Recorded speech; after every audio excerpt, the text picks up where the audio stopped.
Birulia union পরিষদের chairman, ওনার নাম হলো সুজন। ওনার ইউনুসের প্রশাসনে অ্যারেস্ট করছে, উনি কারাগারের মধ্যে আসিল। আজকে ওনার ঝুলন্ত মরাদেহ কারাগারের তুমি বাইরে হয়েছে, উনি নাকি কারাগারের মধ্যে ফাঁসি দিছে। মানে এগুলা অবান্তর কথাবার্তা না, অবাস্তব কথাবার্তা না। কারাগারের মধ্যে কে ফাঁসি দিছে কেমনে? কারাগারের কারারক্ষী, কারাগারের ক্যামেরা, জেলার এরা কোনা আসিল? এরা দেন রশি আইছে কোনায়? কারাগারে ঝুলছে কতক্ষণে?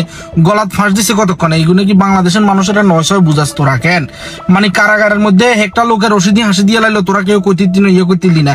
আর হে কোন দুঃখে ফাঁসি দিব কারাগারের মধ্যে? হে হইলো কারাগারের মধ্যে, এর ফ্যামিলি বাইরে আইনি প্রক্রিয়া চলবো। আর সে আসিল একটা ইউনিয়নের চেয়ারম্যান, সে মেন্টালি অনেক স্ট্রং থাকার কথা। হে কোন আবেগ ইমোশনের মধ্যে কারাগারে ফাঁসি দিব? তার সমস্যা কি?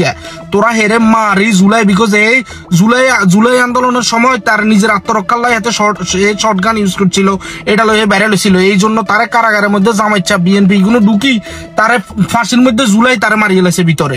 এখন এইগুলা নিয়ে বাংলাদেশের মানুষ চুপ করে থাকবে? মানে বাংলাদেশের মানুষ বা আওয়ামী লীগের নেতা কর্মীরা কোথায় নিরাপদ? মানে তাদেরকে তোরা বিচারের আইনি প্রক্রিয়ায় কর যদি কোনো অপরাধ করে থাকে, এই জন্য তাদেরকে মানে গলার মধ্যে রশি আসাই কোনো বিচার ফেস করার আগে তাদেরকে মারিয়ে লাবি তোরা। বগুড়া তো আরো আগে 6 জন মারা গেছে, এর আগে আবার মারা গেছে কতগুলো আওয়ামী লীগের ছাত্রলীগের নেতা কর্মীরা তোরা কারাগারের মধ্যে মারিয়ে লাইছ। মানে এটা কোন ধরনের বাংলাদেশ তোরা তৈরি করতেছ? ইউনিট কি শুরু করছে দেশের মধ্যে? এগুলো কেমন ধরনের মহা বইতেছে দেশে?